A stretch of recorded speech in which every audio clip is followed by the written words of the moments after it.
Kakching Higher Secondary School Awatpa Oja Singthasi Kuntaret phaobagi manungda Tharaktrabadi class Boycott Yaona Akanba Khongjang kya changshinba houragani haina all Kanglei students union amasung school asi maheiroi chekshin thamlakli ngasi school asi da pangthokpa pau himi from amada school asi da class 11 commerce tamlibi salam sonia kobi maheiroi manahai school asi manipur gi kha mai kai da kwaidi afaba school mo oibata natana afaba maheiroi kya puthok da school mane School asida housing maheiroi lising amorom tamlibani mafum asida afaba wakhal loksing kya tamnana ba lakpani adugo school asida oja ge awatpa kya leibana maheiroi singna mahim masing mapum phana tamba phangdre haike Nakalamorom da AKKSU ki General Secretary ki SS National High lengang na school fagaran si mission chatharabasu lenga ki school kya si tharakli basi kari gino haibudu khangdokna ba khamai kai ki school sing yingshing machatpada maheiroi yamna leirabasu school asida oja awatpa gi awaba kya mayok naramba si thingnarakpani School asida physics, history, geography, commerce, education, economics, Manipuri amadi English ki oja sing leiramde hiram asida mari leinamba singda akshuna che tharagani amadi maheiroi singna Changsillagani Khongjang da suma pumfana sawatkani amarom da su school asibu lunana afava environment ama thamdana bonafada achoba thodang logodoriba sweeper amadi mali gi awatpa so leiramki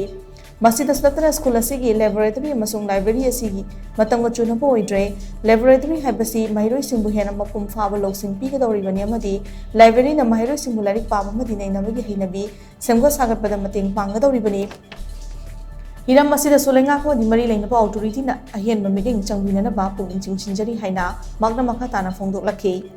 Lingsing bayavadi chahi asigi ko sem na lova SSC examination na kama stream ki oina school asigi maheiroi naurem aina na Manipur pumbagi makok oiraktuna Manipur lenga ki school singi mai ngaki bane School asibu luna na thambada achoga thalang lauriba mali sweeper ekoi grade 4 de leiriba grade 4 gi ekoi waliba staff singsu government athuba da hapiu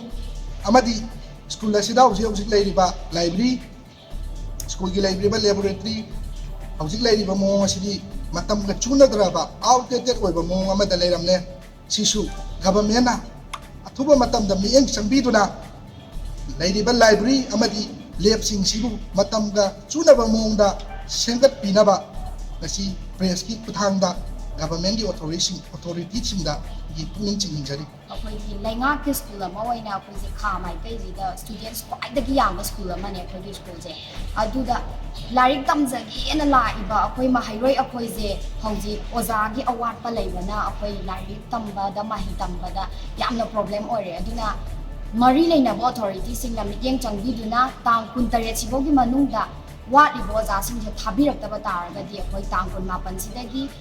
class boycott tawbuga loina na school thong thing jinjaragani aduga akanba maung da khoi khongjang jangjala agani makata